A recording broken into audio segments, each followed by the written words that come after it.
Hello and welcome back to HR Stew. My name is Regina Dyerly. And I'm Holly Knowles. And this is HR Stew.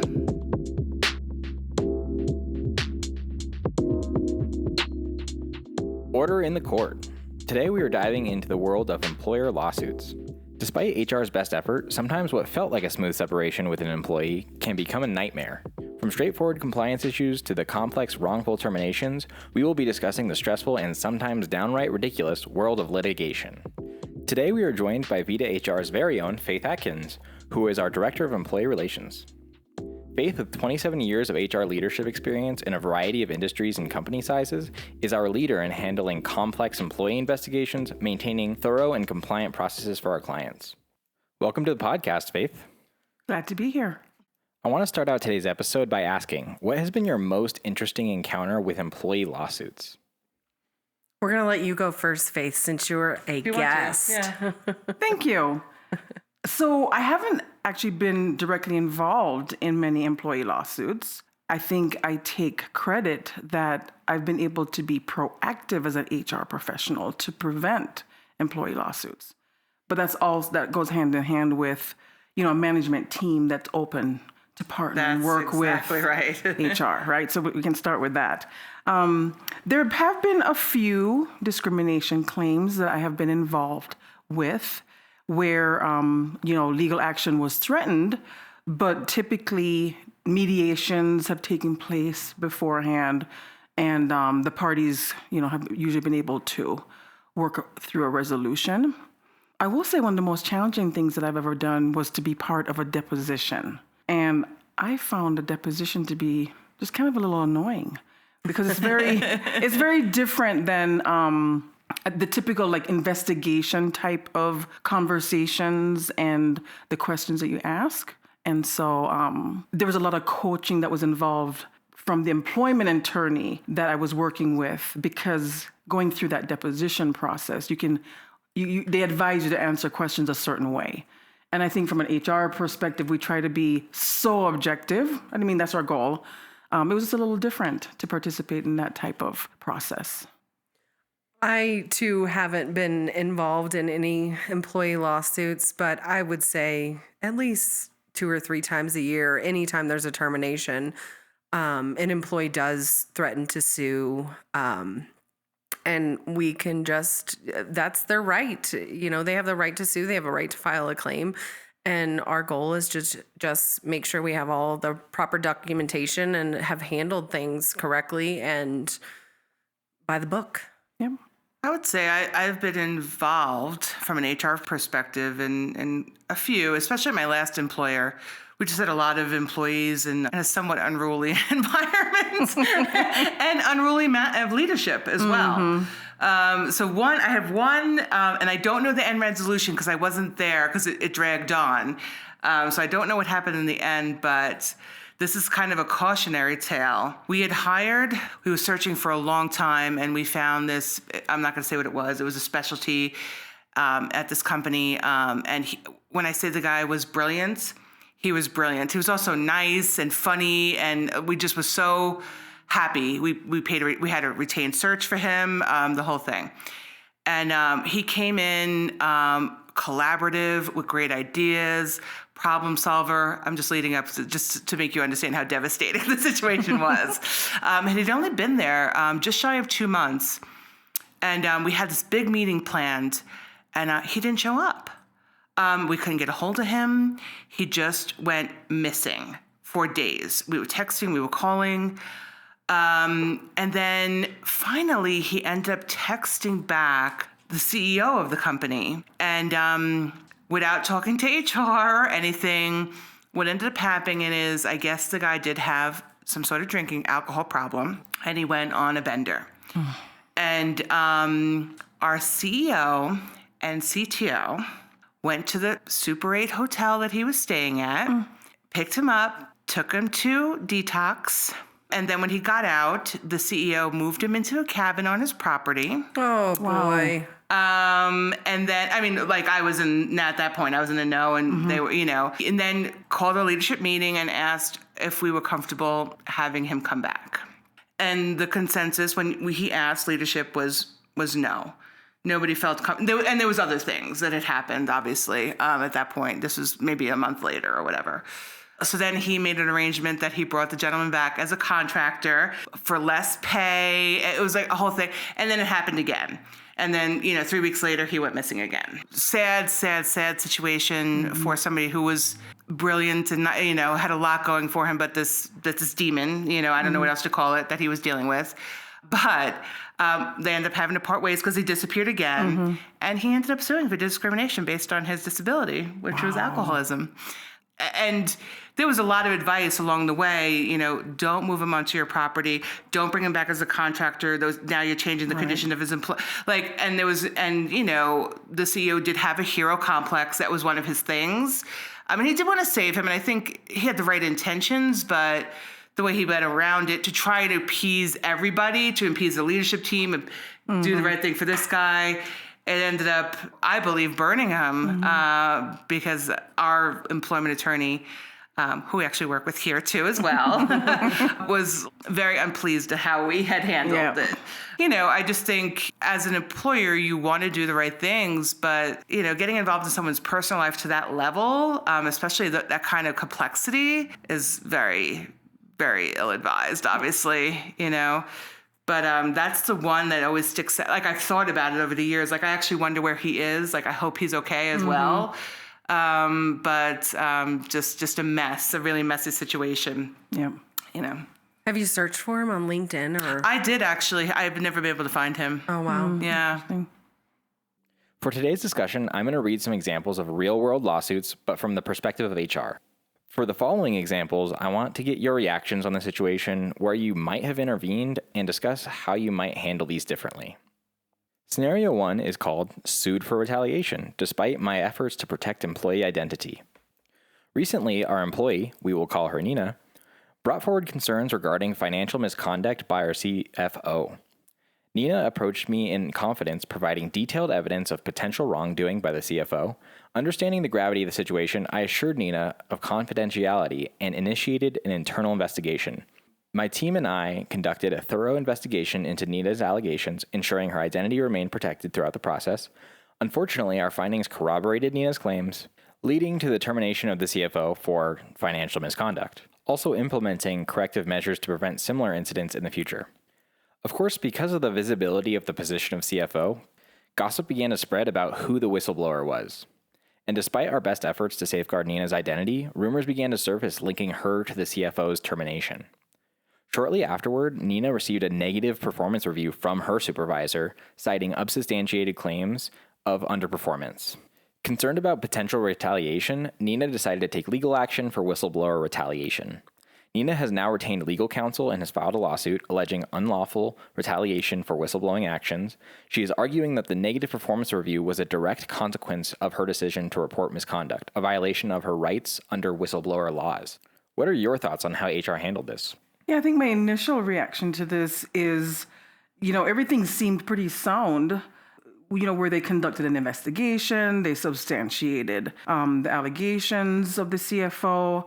I think as an HR professional, where I see where this could have gone sideways a little bit is the negative performance review from a supervisor. I think if HR had continued to be closely involved with the performance review process, which we typically are, for me, I would have probably spoken with that supervisor to better understand what's going on with that rating or what are the concerns.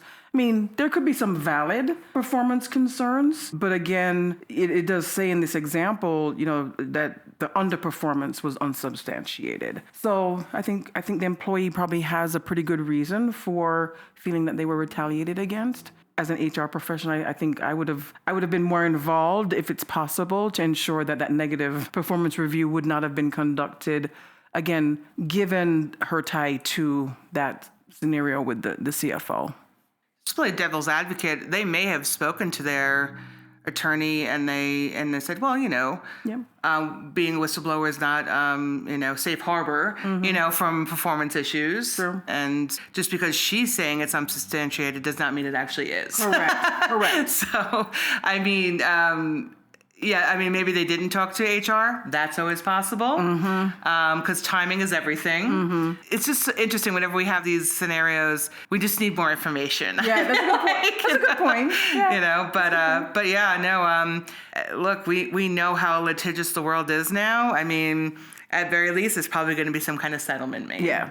I would guess. Well, and I would want to know, after she received the performance review that was unsatisfactory or negative, why didn't she go to HR and say, hey, I just received this, and HR conduct, okay, then at We that don't know point, if that try happened or and- not. It Right. might have. Yeah, and she still tried to file a lawsuit. I feel like if you're doing everything in your power, yes, get us involved beforehand. Right. Yes. However, to right the ship after the fact, you know, I mean, they're trying to make it right, and maybe the supervisor's not the right person for the position. Maybe the supervisor was in on the CFO not conducting himself financially. Or maybe it's two completely separate issues that are not even related to each other. Hey, We'll never like know. conspiracy theory. That can certainly happen. I would agree that sometimes we don't have all the information. Yes. So for scenario 2, an employee sues his current employer, IBM, for not giving him a raise despite being on 15-year disability leave. All this information comes from Business Insider. So in 2008, an IBM employee went on disability leave. In 2013, the employee raised a complaint regarding the fact that he never received a salary increase or vacation pay in those 5 years. In 2013, they reached an agreement that this employee would get 75% of their salary, which is $67,000 a year, until he came off of leave or retired. But that's not where it ends. In 2022, this IBM employee, who remains on disability leave, took IBM to court on the basis of discrimination for not giving him a raise in the last 15 years. The employee stated that he was seeking 2.5% raise to provide financial security for his family and his son. The judge dismissed the case. So, what are your thoughts on this employee's case? And is there anything you feel like HR could have done to better handle it? Maybe not to get to a lawsuit point. Well, I'm sure in the handbook it states, or it should state, that they don't accrue PTO while out on a leave of absence or long-term disability. I don't know that I've seen in any handbooks that you're not giving cost of living increases. If he's been used to a cost of living increase for however long he's been employed with IBM, do we need to start listing that in the employee handbook? You will not be given a cost of living increase or any increase while out on a leave of absence or out on a long-term disability claim. Look, I'm not familiar with this type of setup because I've never worked for someone that I guess is clearly self-funding their disability. Right. So I don't even know that I am educated enough to speak to this, because typically if they go on LTD, a lot of times you're parting ways with them as an employee. So there would be no increases or anything like that. So I think they should be looking at their policies. Yep.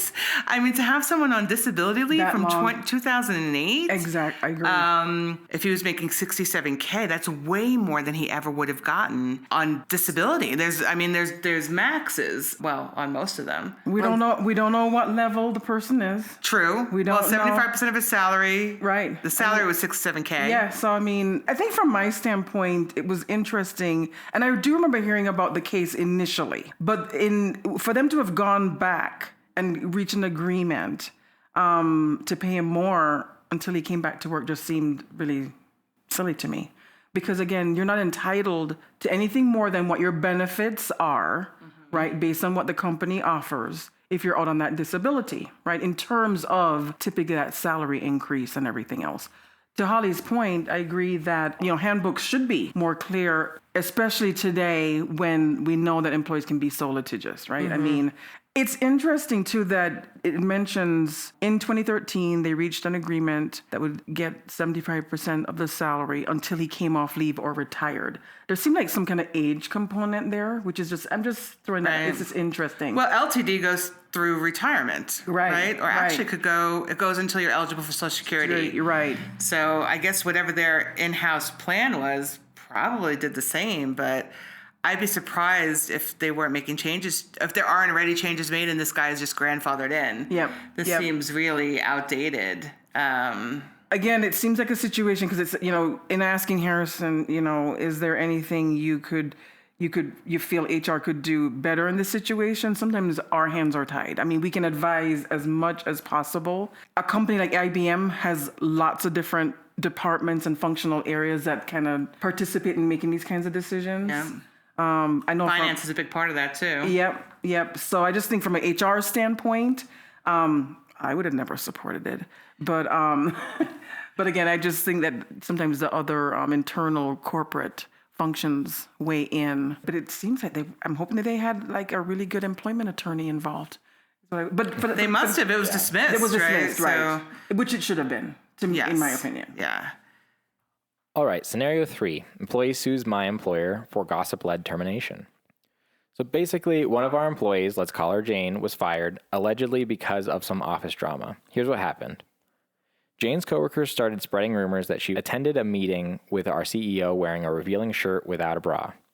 Now, Jane admitted that she's not a fan of bras and didn't wear one to that meeting, but she disputed the rumor that she showed the CEO her breasts, which was what was going around. Jane reported these upsetting rumors to her manager, our corporate controller, hoping for some support. However, instead of addressing the coworker gossip, our employer wrote up Jane and then fired her, all within about 3 weeks of her complaint. Now she is suing for wrongful termination and hostile work environment, citing the culture of office drama. I began working for this company after all this happened. What can I assist with in this lawsuit?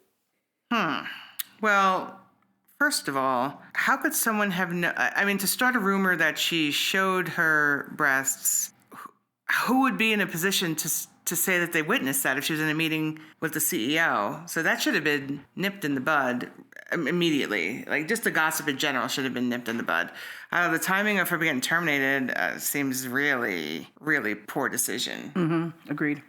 I feel like we need to know what her write-up was for to really, and I know we always need more information, but I mean, was her write-up for dress code violation? Did they go over the dress code and orientation and she wasn't following it? You know, is a bra a part of their dress code at the organization, or that, you know, you're not wearing a see-through shirt or a revealing shirt? So maybe it was a dress code violation and it was a proper termination because she wasn't following policies and procedures. What can you do to assist with this lawsuit? I think I would dig through her employee file and see what type of documentation, what type of reporting that you have for this lawsuit and on this employee to help really get down to the details of what happened, why it happened, what documentation you have.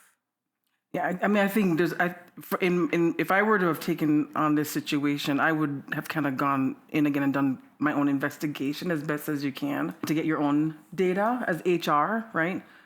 It's kind of vague. I mean, it says attended a meeting with our CEO wearing a revealing shirt without a bra. But was that still was it really just a one-on-one meeting? Could have been with other people present. We don't know. There's a lot that I think is a little bit of speculation. And where I was going with that is there could have been others if it were a group meeting where people observed a certain type of body language. And then that's where something could have, taken off from there. It's hard to speculate on this one. Yeah, I agree. But I do think that, again, if I were to have been in this situation, I would kind of still be doing my own research as best as I can and to work with the employment attorney, and just be prepared for as many questions as possible. We just don't have enough. I don't think we have enough information. We don't. But I don't know. I guess I had a little bit of a, not emotional reaction, but just start a rumor about a woman's wardrobe. What they said is a behavior and not just her wardrobe. I don't know. That's really icky. Yeah. And so she may have a case. She may. Regardless of whether we think it should be, the wrongful termination is justified or not, I think as HR, there are other areas here that need to be addressed regarding the culture of what we're saying is office drama. There's a lot of education that would need to take place. Right. And, involve your managers in just really understanding, going back to your point, Regina, of educating, what does it mean to have a dress code? What is expected? There's this professionalism that we expect of employees that we're trying to separate from judging people about how they dress. Sometimes it's a fine line, True. But I just think there's a lot of education that could go on behind it as well. Absolutely.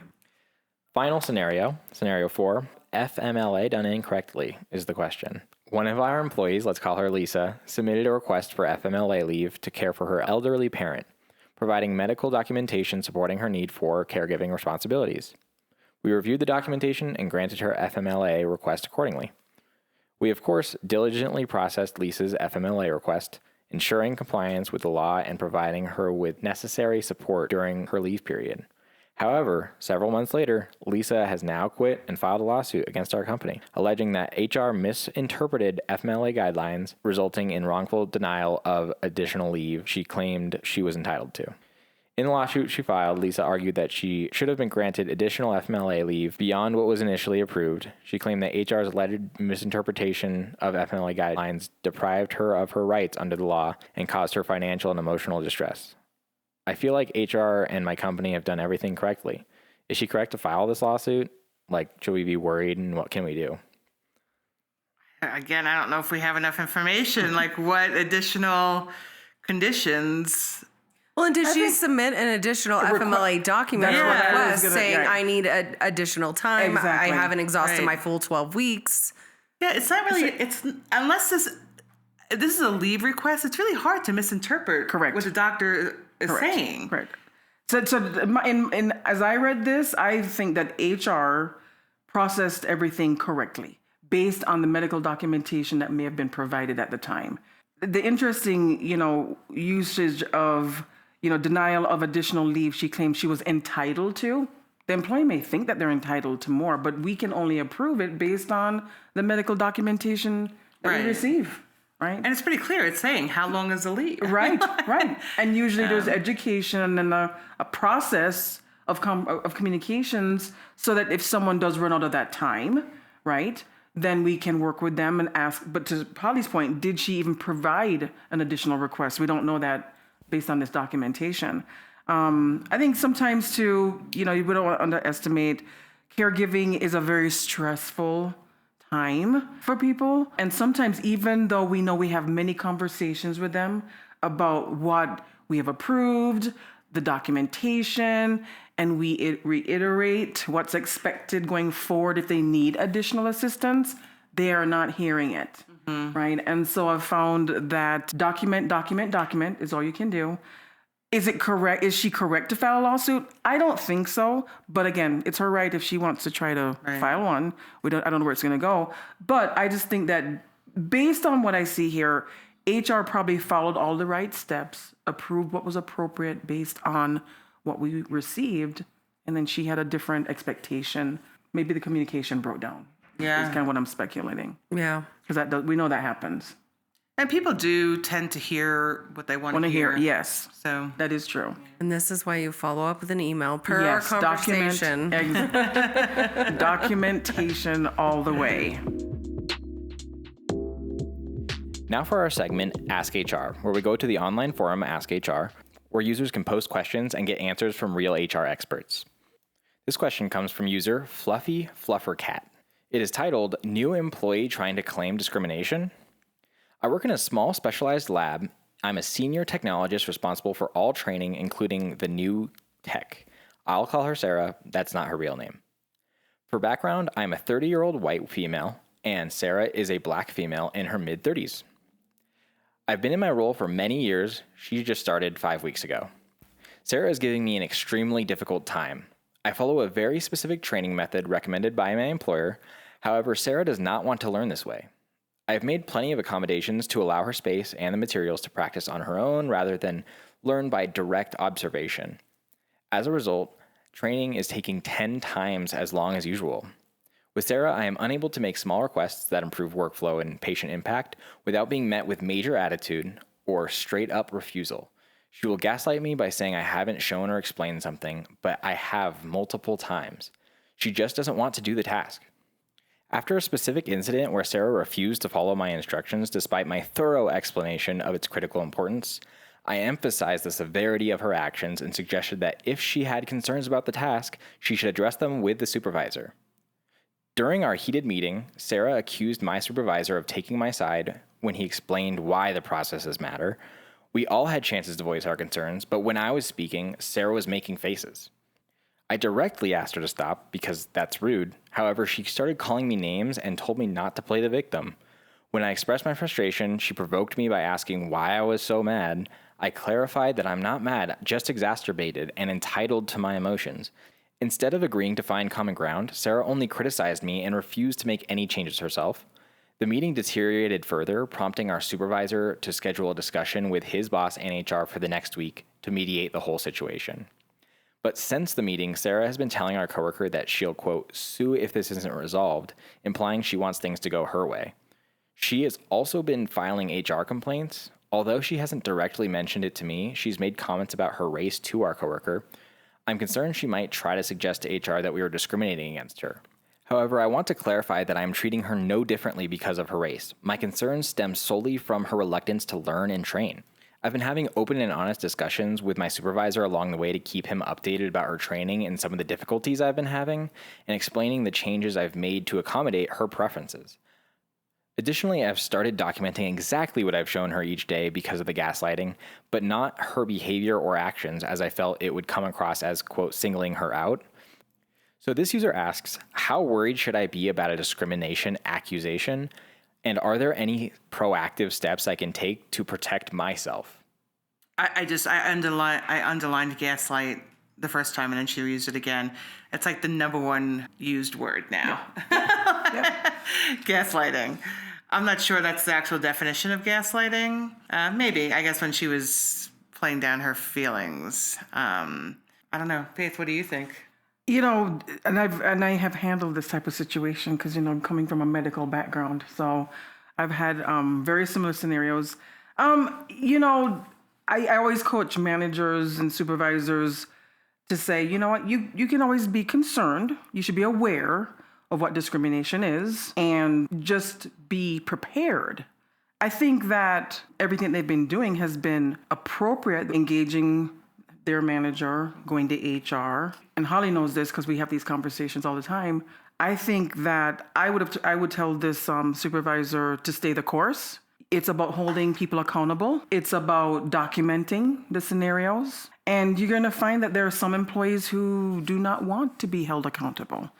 And by creating this atmosphere of denial and accusing the supervisor does not make them right. I think staying the course and staying close to their manager and HR, and still continue to follow the training procedures, because that's a nice thing about the lab actually, is because it is so structured that it's difficult to treat people differently when it comes to training procedures, when you set the expectations, and either they are doing it correctly or they are not. But that's my take.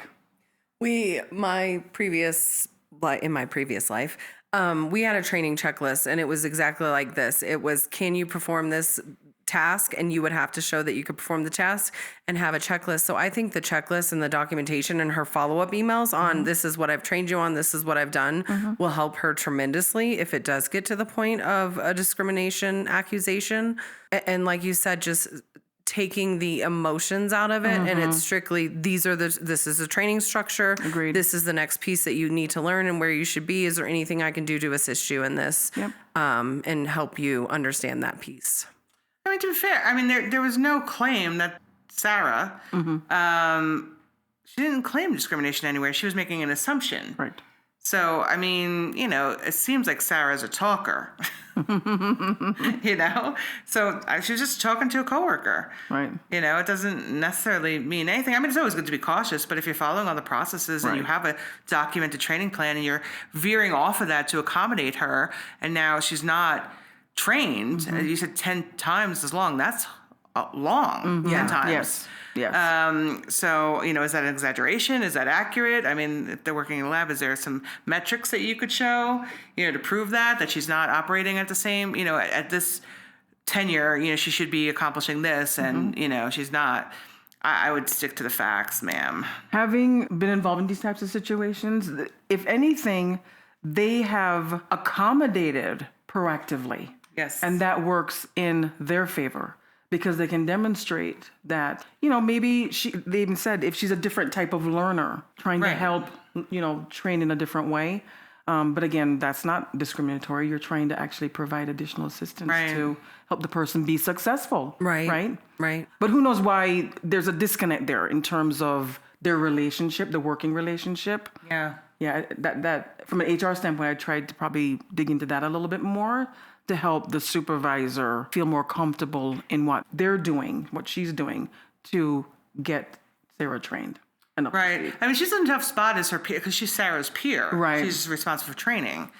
So really, the manager needs to step in further. If I was her, I'd say, I feel like I need to step out of this now. You need to take over this training. Yeah. This is your employee. That's reasonable. Yep. That's very reasonable. Yeah. Agreed.